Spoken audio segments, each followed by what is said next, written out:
With the inauguration of U.S. President-elect Donald Trump just around the corner, North Korea launched an intermediate-range ballistic missile toward waters off its east coast, breaking a 2-month-long silence.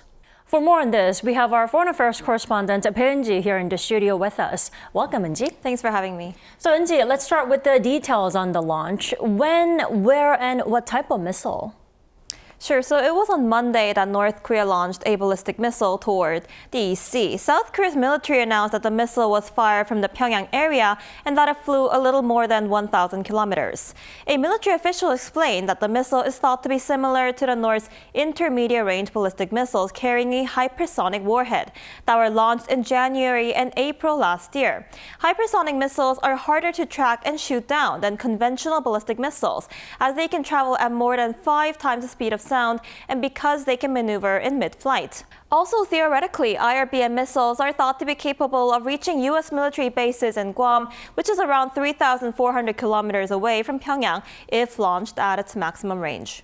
Right, but the military here said the launch appears to be deceptive. What's that about? Right, a day after carrying out the missile test, North Korea claimed that it was successful and that it flew at around 12 times the speed of sound for about 1,500 kilometers. However, South Korea's Joint Chiefs of Staff questioned these claims, citing inconsistencies in the reported flight path and performance, as it earlier estimated that the missile flew 1,100 kilometers before falling into the sea.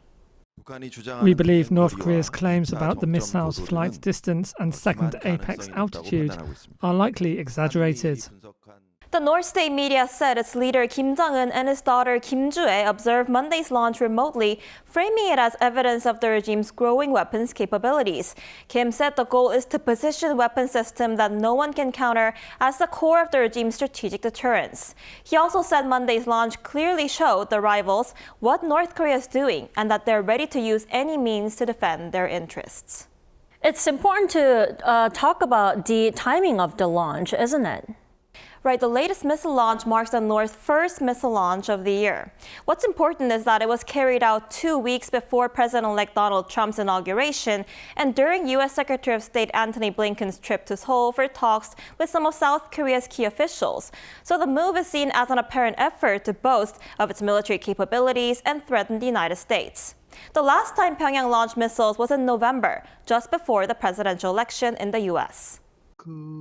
Given the timing and range, and that it's just 14 days before the inauguration of Trump's second term, it appears that North Korea intended to assert dominance of the U.S. And another expert also noted that the test was carried out just before Kim Jong-un's birthday. Whether he's 41, 42, apparently January 8th is the date that he was born. And I think a test had to occur before such an important day, and it would be that much more meaningful if it was a success.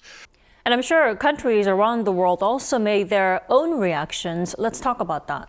Right, the international community was quick to respond to the latest launch. The United Nations Security Council convened a meeting in New York on Wednesday where South Korea and other countries, including the United States, the UK, and France, strongly denounced the North's recent actions.